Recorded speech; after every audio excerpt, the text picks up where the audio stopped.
I have divided this video into two main chapters.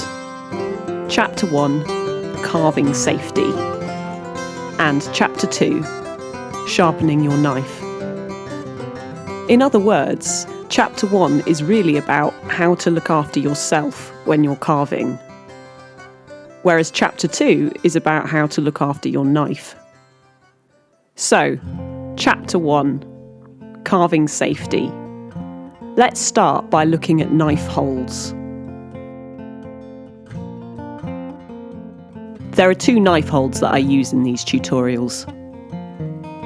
Number 1, the whittling hold. When using the whittling hold, use your index finger as an anchor and brace the back of the blade with your thumb. For example, here I am carving the fish's body using the whittling hold. Safety tip number 1. When using the whittling hold, make sure that the piece feels stable. For example, you can brace the piece against your body. This should give you more stability for safer carving. Hold the piece in a way that feels natural to you. I always use the whittling hold like this when I'm off camera, but for clarity, I like to use a plain background for these tutorials. Safety tip number 2. When using the whittling hold, keep the direction of carving away from your body, particularly if you're holding the piece close to your chest. You can wear a leather apron for extra protection if you want to. Safety tip number 3. Make yourself a leather finger guard or something similar to protect your index finger on your carving hand. It helps if it's flexible so you don't feel restricted by it. This is particularly important for carving small pieces. The whittling hold gives you lots of control over the knife, so you are very unlikely to cut your index finger. But sometimes, if I'm not wearing a finger guard, I can end up with lots of little shallow grazes on my index finger, a bit like paper cuts. These are not serious, but they can sting a little. So a finger guard prevents this from happening. Knife hold number 2, the scoring hold. Here's an example of the scoring hold from a previous tutorial. As the name suggests, I mainly use the scoring hold for scoring in lines. It's a bit like holding a pencil.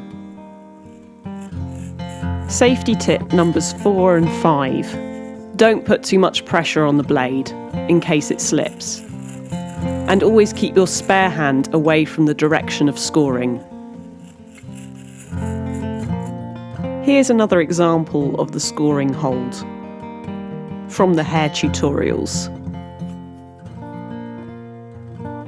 Safety tip number 6. When using the scoring hold, support the piece on a tabletop, not against your body, like with the whittling hold. Here's one last safety tip before we move on to Chapter 2. Have a first aid kit nearby when you're carving. Here's some ideas of what it should contain.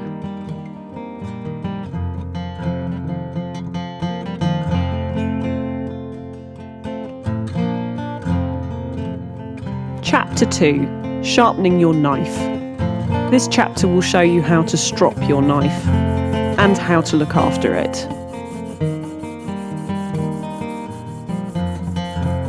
To keep your knife sharp whilst carving, strop both sides of the blade every 20 minutes.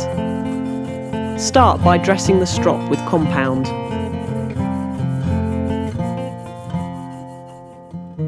Then, place your knife on the strop and drag it down the length of the strop as shown.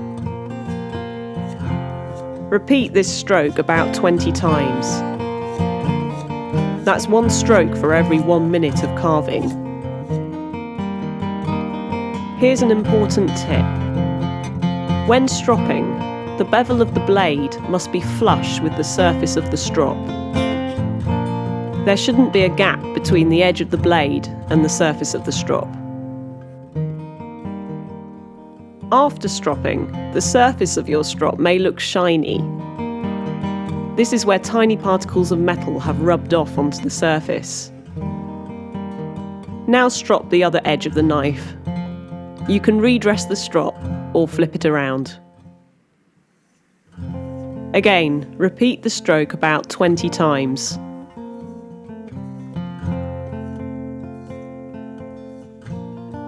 My strop is double-sided, so to finish, I strop my knife using the undress side as well.